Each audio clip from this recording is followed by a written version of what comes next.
Tuntunan Sabda Minggu 16 April tahun 2023. Hari Minggu Paskah yang kedua dalam tahun A. Injil Yohanes bab 20 ayat 19 sampai 31.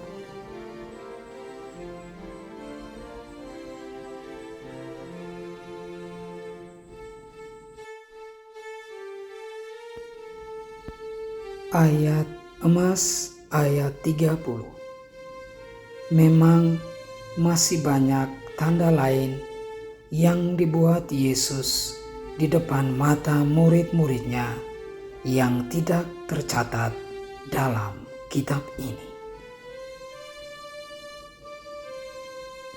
Bapak, Ibu, saudara-saudari, anak-anak, umat Allah yang terkasih dalam Kristus. Hari Minggu Paskah yang kedua ini mengajak kita untuk melihat secara lebih dalam kasih Allah yang tak berkesudahan bagi kita, orang yang lemah dan berdosa. Oleh karena itu, hari Minggu Paskah yang kedua ini kita kenal sebagai hari Minggu Kerahiman Ilahi. Dalam Injil hari ini, kita mendengar bagaimana Yesus datang menemui para murid yang mengalami ketakutan. Kedatangan Yesus memberikan kehidupan yang baru bagi mereka. Para murid merasakan sukacita dan hati mereka mulai berkobar-kobar saat mereka melihat Yesus. Kehadiran Yesus ini menunjukkan bahwa Yesus tidak pernah meninggalkan murid-muridnya sendirian. Dia selalu ada dan ikut ambil bagian dalam karya perutusan para murid.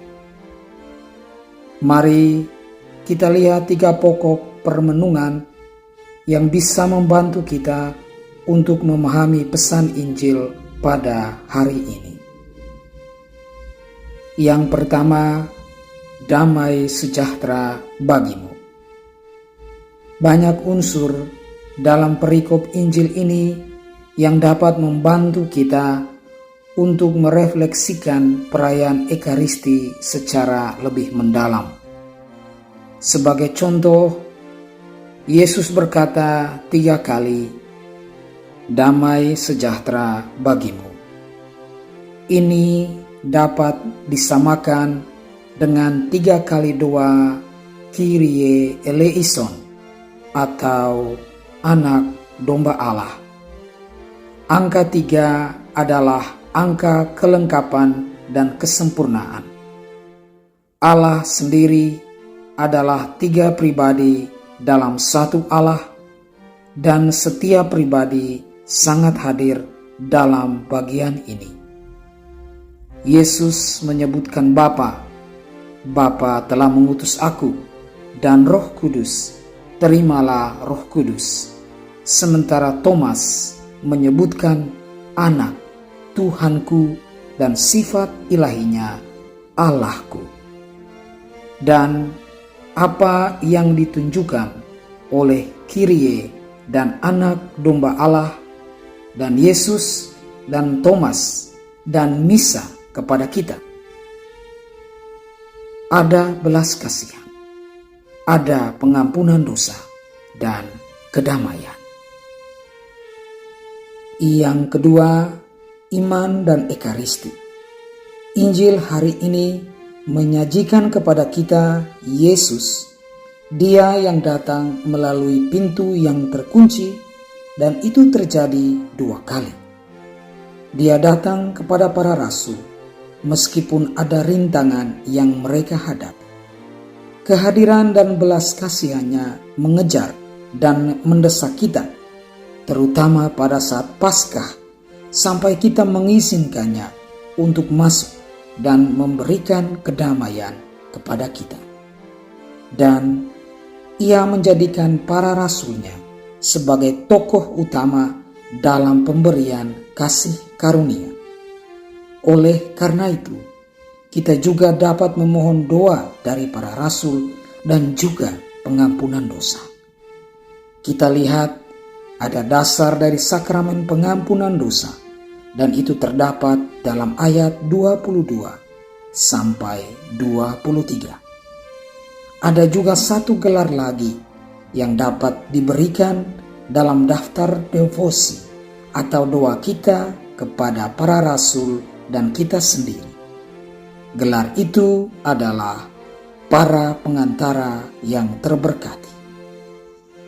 Kristus Yesus memuji semua orang yang tidak melihat tetapi percaya, yaitu semua orang yang menerima Ekaristi dengan iman.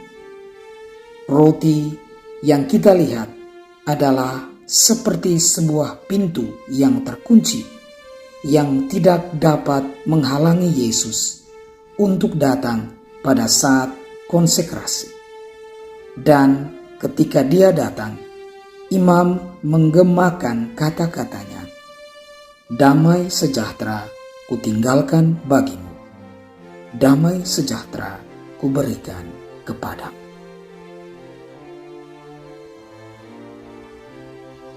Yang ketiga, pekerjaan kitab suci. Yohanes memberitahu kita bahwa Yesus mengadakan banyak tanda lain yang tidak tertulis di dalam kitab ini. Yohanes mungkin bisa saja menulis buku lain, bahkan lebih panjang dari Injilnya, yang menjelaskan tentang Yesus secara terperinci. Ia mengakui memang masih banyak tanda lain yang dibuat Yesus di depan mata murid-muridnya yang tidak tercatat dalam kitab ini. Tetapi semua yang tercantum di sini telah dicatat supaya kamu percaya bahwa Yesuslah Mesias, Anak Allah, dan supaya kamu oleh imanmu memperoleh hidup dalam namanya. Injil Yohanes bab 20 ayat 30 sampai 31. Namun hanya di surga kita akan belajar lebih banyak dari perpustakaan Yohanes yang tidak tertulis. Bisa saja mujizat dan tanda itu menjadi terlalu berat bagi kita untuk dimengerti dan diterima di bumi ini. Akan tetapi kenyataannya adalah perpustakaan itu terus bertambah karena Yesus melakukan keajaiban baru setiap hari melalui perayaan-perayaan liturgi dan sakramen-sakramen di seluruh dunia. Semua perbuatan Yesus yang tercatat maupun yang tidak tercatat terus dipuji dan dimuliakan sampai ke surga. Saudara dan saudariku, marilah kita mengucapkan terima kasih kepada Yesus karena Dia telah mencari kita ketika kita mengunci diri akibat rasa takut. Dengan kehadirannya, maka kita akan memperoleh kedamaian. Ingatlah bahwa di dalam Ekaristi Tuhan selalu hadir, dan Dia tidak hanya hadir secara biasa, akan tetapi Dia hadir dan terus mengerjakan mujizat serta tanda-tanda di dalam hidup kita. Shalom, salam damai sejahtera bagi kita semua, dan Tuhan memberkati.